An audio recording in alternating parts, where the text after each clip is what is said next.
The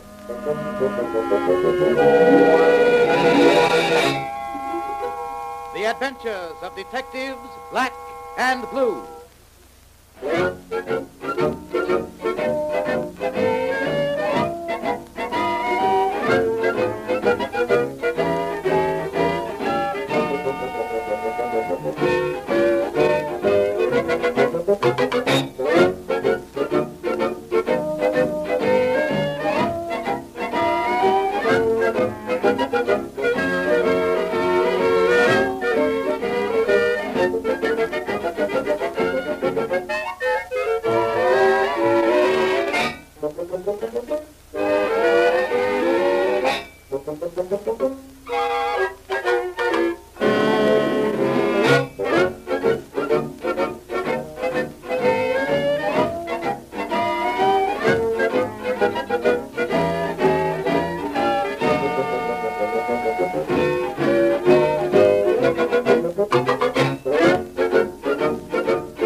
Detectives Black and Blue, in company with Chief Blackfeather of the Canadian Police, plan to leave for Canada to aid the Canadian Police in the capture of a mysterious scar-faced Indian known as the Ghost.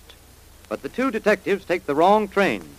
The present scene is at Clear Lake, a lonely flag station over the border in Canada. Black and Blue have just been put off the Winnipeg Flyer. The time is 3 o'clock in the morning.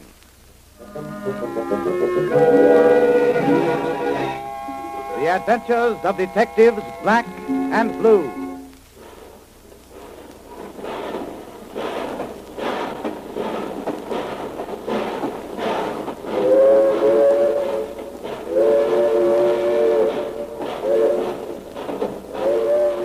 There she goes.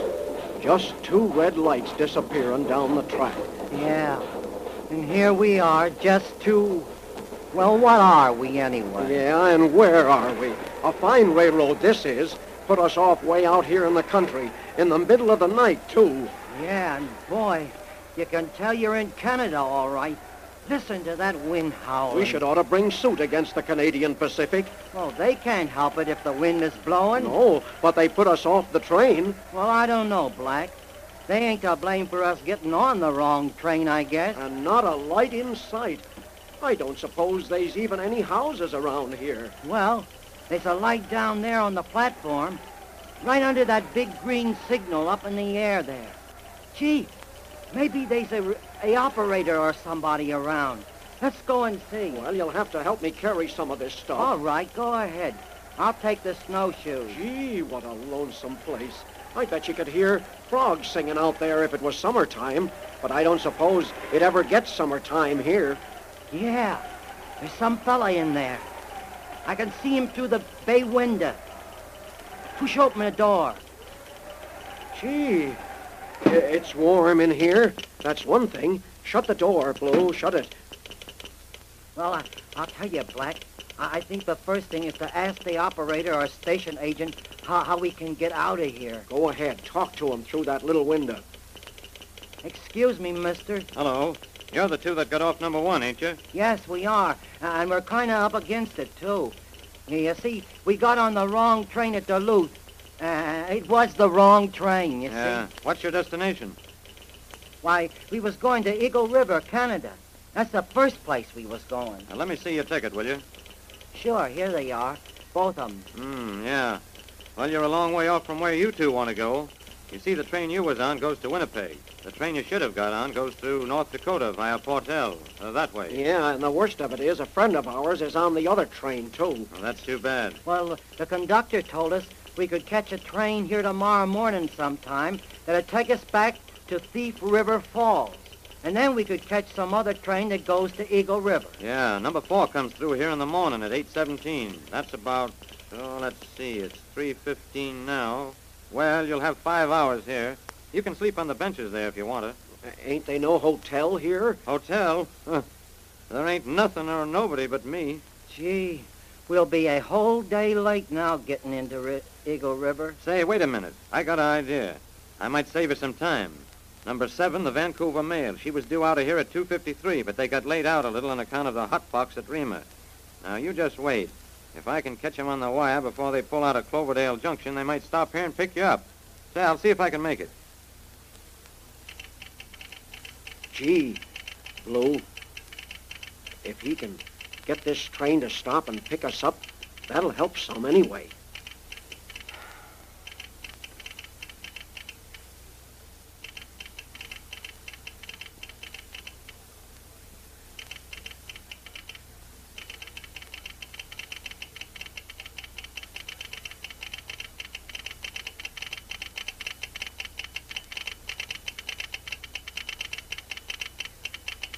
Oh, it's a tough break that we got on the wrong train, that's sure. No telling where Chief Blackfeather is now. We know where he is, all right, but what good does that do us? He's on the Canadian Pacific Limited, going away from us 60 miles an hour. Say, I tell you what we could do, Black. Maybe we can send a message to him on the other train. Yeah, we might do that when the agent fella gets through telegraphing. Let's ask him. Uh-huh.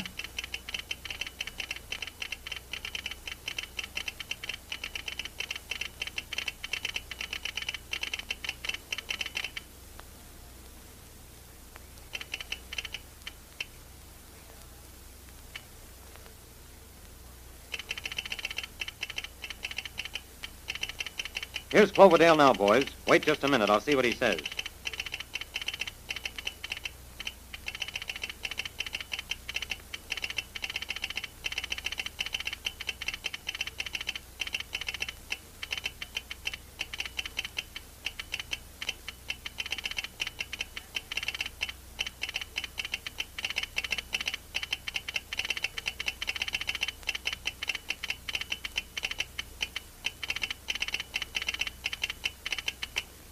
Well, boys, you're in luck. Number 7 will stop here just long enough for you to get on board. Better get out on the platform so you won't delay them. They're late now. Gee, mister, that's sure fine.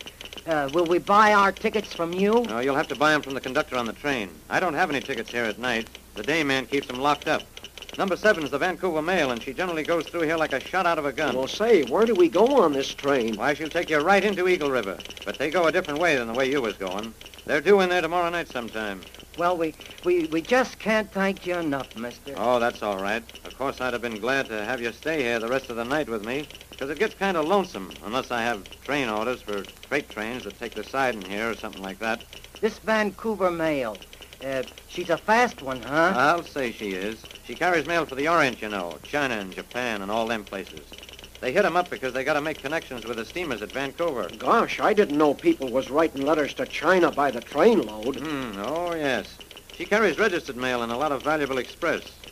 Do you think we should oughta get out on the platform now? Well, you might just as well get your baggage out there already. The first Pullman hold will be about 100 feet from the station here, and you can carry your stuff down there, and then you'll be all set when she pulls in. They don't like to stop long. Well, we'll do that. Here, you hold the door open, Black, and I'll take part of this stuff. Get back in there. Oh, gee. Oh, robbers! Stick 'em up. Come on in, boys. Keep these two fellas covered.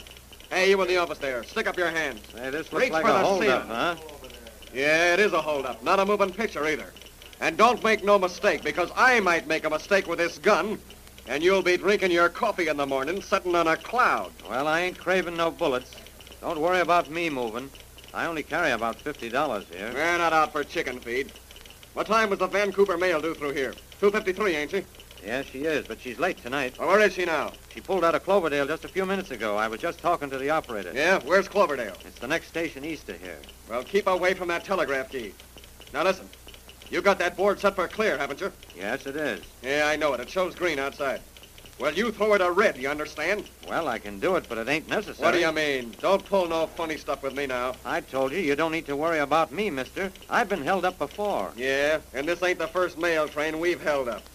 And you wouldn't be the first station agent I've drilled either, get that? Yes, sir.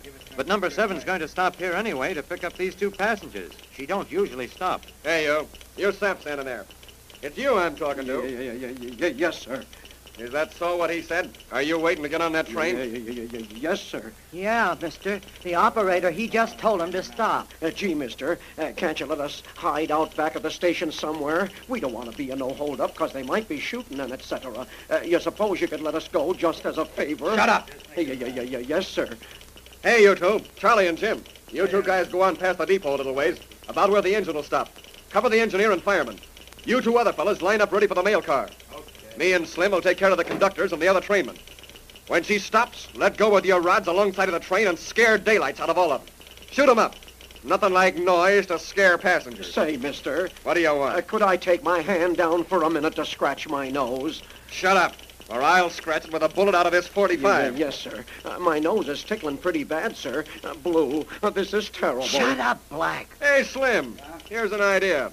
Take these two sappy-looking guys outside with you. Make them stand alongside of the mail car. And if there's any shooting starts, you can use them for screens. Just jump behind them. Oh, say, Mr. Bandit, that ain't fair. We ain't robbers. We might get shot. You might, huh? Well, what's more, you probably will. How do you like that? On your toes, boys. Here she comes. Outside, everybody. Hey, you, station agent. Come on out of there.